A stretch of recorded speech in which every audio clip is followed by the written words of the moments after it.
Le téléphone portable, smartphone et tous les autres appareils électroniques nous sont très utiles au quotidien. Risque de courbature, de fatigue générale, d'insomnie, de faiblesse sexuelle, de surdité ou de cécité, des AVC, les charges électromagnétiques des téléphones portables, smartphones ou tout autre appareil électronique sont très dangereuses pour la santé et peuvent vous conduire à la mort. Utilisez désormais les autocollants anti-radiation GIA pour protéger et préserver votre vie.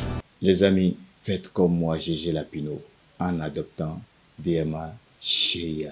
Après 10 ans d'existence, le complexe scolaire La Plume rénove son cadre pour le bien-être des apprenants. Le complexe scolaire La Plume, c'est de la maternelle au CM2 avec 100% au CEP, une salle d'informatique, une bibliothèque, des salles de classe dotées de chaises et tables individuelles, une aire de jeu, une cantine, des toilettes modernes et autres, pour offrir un meilleur cadre d'apprentissage à nos enfants. Donnez-leur la chance de réussir brillamment et sainement en les inscrivant au complexe scolaire La Plume, situé à Tinvier, dans la ville de Porto-Novo. Contact 00229 61 16 96 69 ou encore 00229 99 15 40 30. Au complexe scolaire La Plume, nous formons réellement l'élite de demain.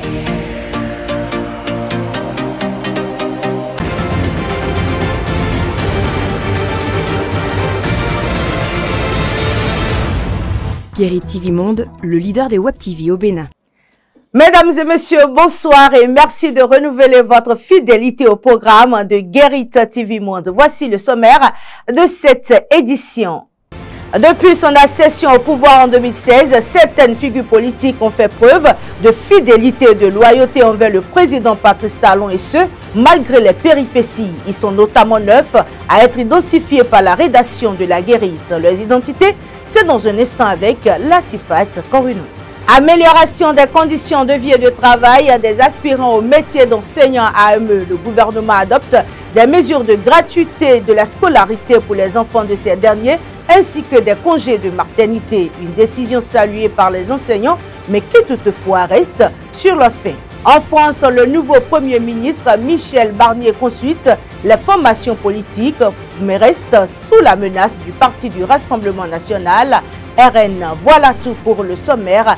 Le développement, c'est dans un instant.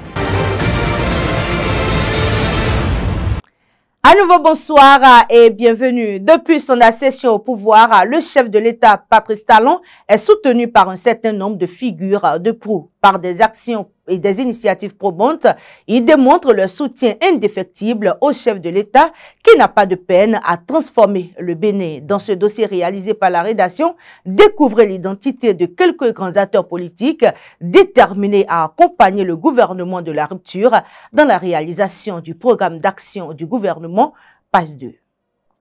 Au pouvoir depuis 2016, le président Patrice Talon bénéficie du soutien de plusieurs vétérans de la politique, non des moindres, qui l'accompagnent dans la réalisation du programme d'action de son gouvernement. Parmi eux, figurent 9 grandes figures de la scène politique béninoise qui ont toujours fait preuve d'une fidélité incroyable et d'une loyauté inestimable.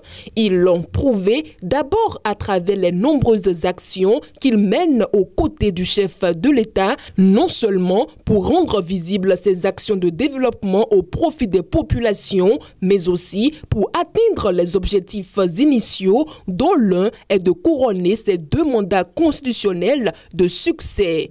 Ils ont également fait preuve de loyauté pendant 8 ans malgré les péripéties. Il s'agit notamment de Rachidi Gbadamansi. Il est un soutien de la première heure de Patrice Talon. Rachidi Gbadamansi se distingue par son charisme et son sens élevé du social envers ses mandants.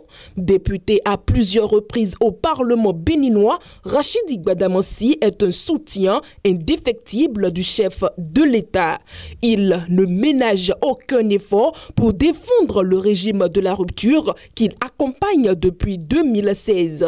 Bien qu'il n'ait pas été réélu lors des dernières élections élections législatives, le buffle du Borgou continue de faire preuve de loyauté envers le président Talon et reste déterminé dans la même dynamique. Nikes Kochami Fayon, ancien maire de Dassa et député à l'Assemblée nationale sous la bannière de l'Union progressiste Le Renouveau. Nikes Fayon est l'un des soutiens les plus incontestés du président Patrice Talon. Sa loyauté lui a valu la confiance du chef de l'État grâce à qui il siège aujourd'hui au Parlement. Figure de proue de la scène politique, Nikes Fayon est un acteur incontournable de la 9e circonscription électorale ayant marqué les esprits par ses nombreuses actions de développement à la tête de la commune de sa ville natale. Bertin Kovi, longtemps opposant au régime de la rupture, Bertin Kovi s'est laissé convaincre par les actions de Patrice Talon au fil des années. Ce changement explique son ralliement à la mouvance présidentielle dont il est aujourd'hui l'un des plus fervents soutiens. Connu pour son franc-parler, Bertin Kovi ne mâche pas ses mots pour exprimer haut et fort son admiration pour le chef de l'État et ne cesse de promouvoir ses actions auprès des populations. Luc Setonji Atrokpo, maire de Cotonou, Luc Setonji Atrokpo est l'un des hommes de confiance du chef de l'État Patrice Talon. C'est cette confiance qui lui a permis d'accéder à la tête de la municipalité de Cotonou. La fidélité et la loyauté dont fait preuve le président de l'ANCB envers le président Talon sont incommensurables. À travers sa fondation, Luc Setonji Atrokpo multiplie les actions pour soutenir la vision du gouvernement béninois. Christelle Hundonugbo Alioza. Christelle Hundonugbo Alioza, directrice administrative du parti Union progressiste Le Renouveau, est l'une des amazones du parti du Grand Baobab qui, depuis de belles lurettes, défend la cause de la gente féminine au Bénin en général et au sein du parti UP Le Renouveau en particulier. Malgré les résultats des élections législatives de 2023, Christelle Hundonugbo Alioza reste toujours droite dans ses bottes en soutenant contre vents et marées les actions du gouvernement Patrice Talon. Elle s'engage à démontrer aux derniers ressortissants les mérites du gouvernement de la rupture en maintenant un contact permanent avec les militants à la base dans la 19e circonscription électorale. David Camille Biokou, acteur politique béninois, ancien membre de l'Est-Parti du Renouveau démocratique, David Camille Biokou n'est plus un acteur politique à présenter dans la capitale du Bénin et de la 19e circonscription électorale. Séduit par les différentes actions et réalisations du chef de l'État Patrice Talon depuis son arrivée au pouvoir, l'homme politique pense que c'est une chance pour le Bénin d'avoir ce président. Homme de vision, il est l'un des rares acteurs politiques à porter en triomphe le président Patrice Talon. Isdine Bouraïman, lui aussi, n'est plus à présenter dans la ville capitale du Bénin.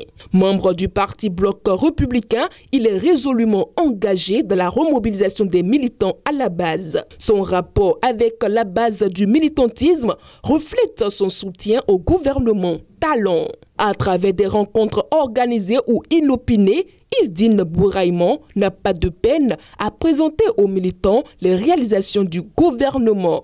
Alimatou Badarou, coordonnatrice de l'Organisation des femmes républicaines, femmes politiques, elle s'illustre depuis l'avènement de la rupture dans la dynamique et dans la vision du chef de l'État Patrice Talon. Dans la défense des droits des femmes vulnérables, elle s'est engagée à leur apporter son soutien. Par son leadership, elle instaure un bloc de femmes galvanisées autour des réalisations du chef de l'État Patrice Talon. Une autre Amazone, Maroufatou Falola. Deuxième adjointe au maire de la commune d'Ifanyi, Maroufatou Falola est une femme politique et entrepreneur.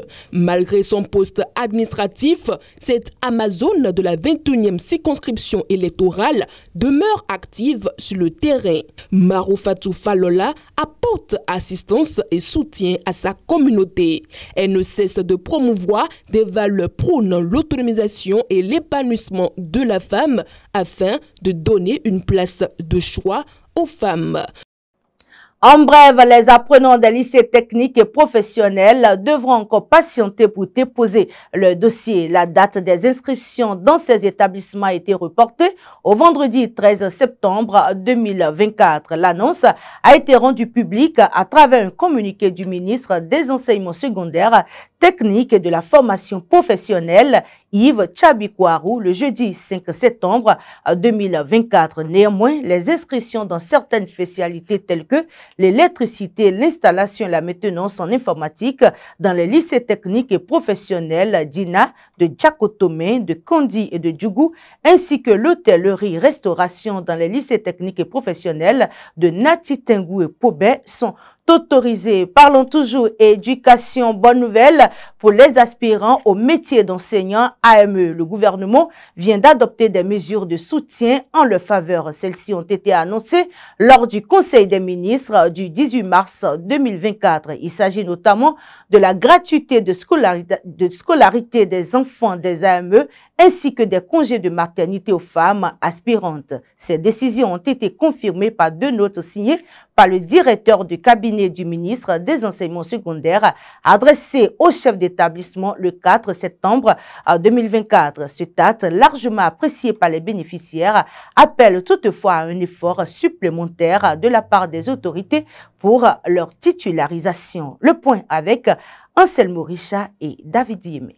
À l'issue du Conseil des ministres du 18 mars 2024, le gouvernement béninois a pris d'importantes mesures en faveur des aspirants au métier d'enseignant. Parmi celles-ci figure la gratuité de la scolarité pour les enfants des enseignants AME ainsi que l'octroi de congés de maternité aux enseignantes AME. Ces mesures, qui entreront en vigueur dès la prochaine rentrée scolaire, sont accueillies favorablement par les bénéficiaires. C'est une mesure salutaire dans la mesure où, dans le passé, c'était un peu difficile pour nos enfants de profiter de cette mesure-là, alors que les autres enseignants du même corps profitaient déjà de cela. Bon, toutes les démarches qu'on avait menées dans le passé n'avaient pas abouti. Donc, je peux dire que c'est avec joie que nous accueillons cette décision du gouvernement-là. C'est des mesures qu'il faut vraiment saluer. Parce que, vous le savez, les AME sont ceux-là qui travaillent dans des conditions qu'on a tout le temps décriées. Bon, avec ces mesures, je crois que c'est un grand soulagement pour les AME en général. Oui, ce n'est pas facile pour un AME, avec le minimum qu'il gagne, d'assurer les frais de scolarité de ses enfants. Donc le gouvernement vraiment est à saluer. Les AME sont reconnaissants et disent merci au gouvernement de son Excellence, Monsieur le Président Patrice Talon. Cependant, les aspirants au métier d'enseignant ne sont pas entièrement satisfaits et attendent encore davantage de la part du gouvernement béninois. Nous espérons encore beaucoup du gouvernement. Nous espérons beaucoup parce que, en dehors de cette gratuité-là, il y a beaucoup d'autres avantages dont jouissent nos autres collègues et dont les AME ne jouissent pas jusqu'à présent. Et parmi ces avantages, il y a les primes de rentrée par exemple. En dehors de ça, il y a beaucoup d'autres avantages sociaux qui ne sont pas accordés aux AME. Donc nous supposons que c'est un premier pas que le gouvernement a pris et que d'ici là, les autres mesures vont suivre pour que nous puissions être au même pied d'égalité en griffe avec les autres collègues. Pour nous, AME, le reversement serait la fin de tous les calvaires. Parce que pourquoi nous créons le reversement? Simplement parce que on ne nous met pas au même pied d'égalité que les autres collègues. Notre souhait, c'est que ça commence dès cette rentrée-là déjà pour que nous puissions sentir qu'il y a un effort qui est fait de la part du gouvernement. Vous savez, les demandes n'en finissent jamais. Il y en a toujours. Et la forte mesure qui va donner un grand soulagement aux AME. Ce que tous les AME attendent, c'est le reversement. Et je sais que cela a été annoncé. Et c'est ce que le gouvernement est en train de travailler dans ce sens-là pour voir comment cela peut être une réalité pour les AME. En attendant la concrétisation de ces promesses de l'exécutif, les chefs d'établissement sont invités à appliquer ces différentes mesures en faveur des AME dès la prochaine rentrée scolaire. Le réchauffement climatique, principalement dû aux activités humaines, est l'une des principales causes de la montée des eaux, un phénomène aux conséquences graves pour les populations côtières du monde entier. Les populations vivant près des côtes sont déjà confrontées aux effets dévastateurs de ce phénomène qui menace non seulement leurs habitats, mais aussi leurs moyens de subsistance. Face à ces défis, des actions urgentes sont nécessaires pour renforcer la résilience des personnes touchées. C'est du moins ce dont nous parle l'environnementaliste Apollinaire Oussoulio. Le problème, ça, c'est les effets pervers du changement climatique. Les hommes ont pensé longtemps qu'ils peuvent faire ce qu'ils veulent. Maintenant, la nature est en train de réagir. De réagir comment? Nous avons la fonte glaciaire qui augmente la quantité d'eau qui doit revenir au niveau du continental, qui se déverse, alors que quand ça quitte le nord, ça vient jusqu'au sud. L'autre chose, c'est que nous avons pris l'option de façon unanime, les humains, pour dire on est au-dessus des autres êtres vivants et on est en train de détruire les forêts. Alors que ces forêts absorbaient une grande partie de cette eau qui était aussi régénérée plus tard pour pouvoir avoir la pluie. L'autre chose, c'est que tous les humains veulent s'installer sur la terre. On veut construire notre maison, nous voulons occuper des espaces. Et 400 mètres carrés occupés en terre ferme, ça fait moins d'eau à absorber. Et le reste, personne ne bloque la voie à l'eau. L'eau est plus forte plus que tout ce qu'il y a sur cette terre. Elle finit par avoir raison des humains. Et chaque commune devait élaborer ce qu'on appelle le plan de contingent. Et ces plans devaient être opérationnels, ce ne devaient pas être des plans théoriques. Pour les communes les plus touchées, nous devons aujourd'hui anticiper pour déjà voir en cas de rouge, qu'est-ce qu'on fait. Et ensemble avec les techniciens, c'est de voir qu'est-ce qu'on fait pour que chaque année, qu'on ne soit pas surpris. Maintenant, nous devons prévoir aussi avec les gouvernants, parce que quand ça passe, c'est aussi des récoltes qui sont parties, c'est des champs qui ne sont plus là, c'est des nourritures en perte, c'est une porte ouverte à la famine.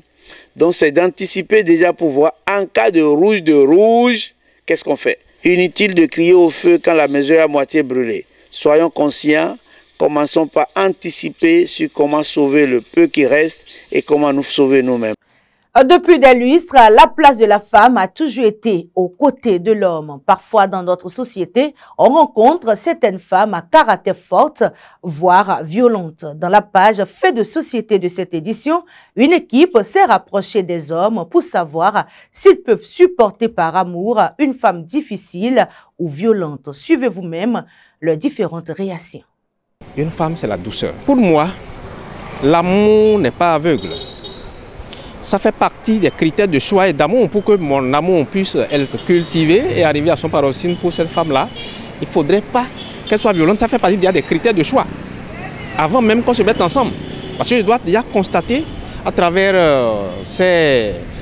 un certain nombre de ses réactions, de ses comportements, qu'elle est violente. Elle ne peut pas cacher ça pendant plusieurs années. Et comme il y a toujours un petit test avant qu'on ne se mette ensemble, on ne se met pas ensemble du jour au lendemain. Et ça ne va pas être possible d'abord qu'elle puisse être choisie pour être mon épouse. Ce n'est pas de sa volonté, donc on va essayer de prendre ça comme ça. Juste lui donner des conseils et dire que la vie, c'est ça, c'est ci, c'est ça, c'est ci. Je n'ai pas le choix. Je n'ai pas le choix. Je peux supporter ça durant toute la vie. Ça, ce n'est rien. Si c'est le cas, ce n'est pas de sa volonté.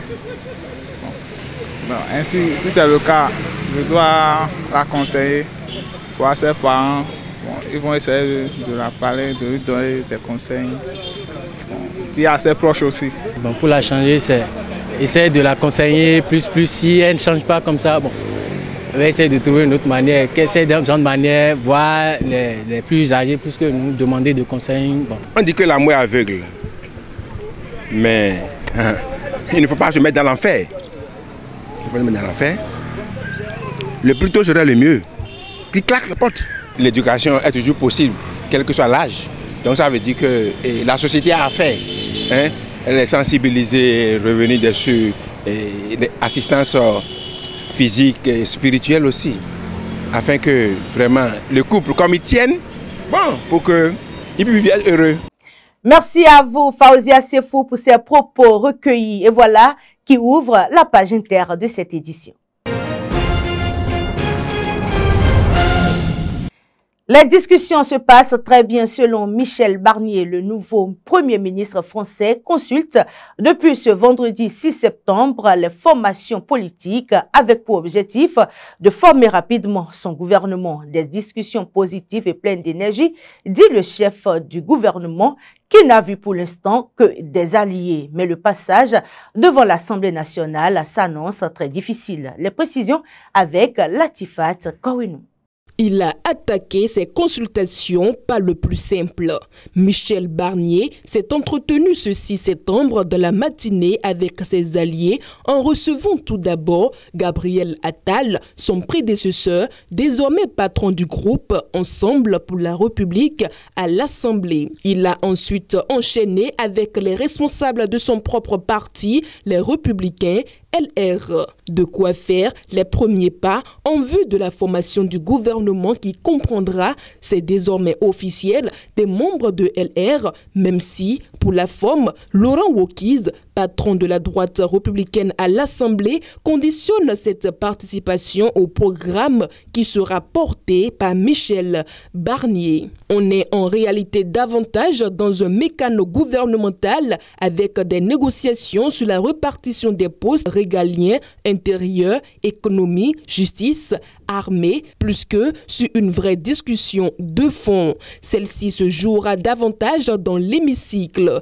Avec plus de 140 députés, le Rassemblement national et ses alliés républicains, menés par Éric Ciotti, peuvent assez facilement renverser le gouvernement, la coalition de gauche et ses 193 députés ayant d'ores et déjà l'intention de censurer Michel Barnier et son équipe.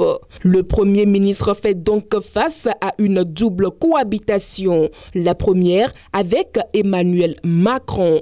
Même si le chef de l'État a, semble-t-il, l'intention de donner une certaine liberté à Michel Barnier en n'envoyant pas, par exemple, de conseillers aux réunions interministérielles. Mais celui-ci devra aussi donner constamment des gages à l'extrême droite, car celle-ci a annoncé vouloir juger sur pièce sans rien s'interdire. Le député RN Thomas Ménager, invité de RFI ce 6 septembre, estime ainsi que son parti n'a absolument pas abandonné la possibilité d'une censure.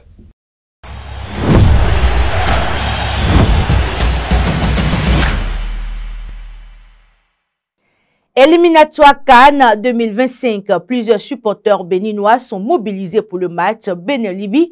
Pendant ce temps, le Kenya et le Zimbabwe se neutralisent. Patrice Ayoutan.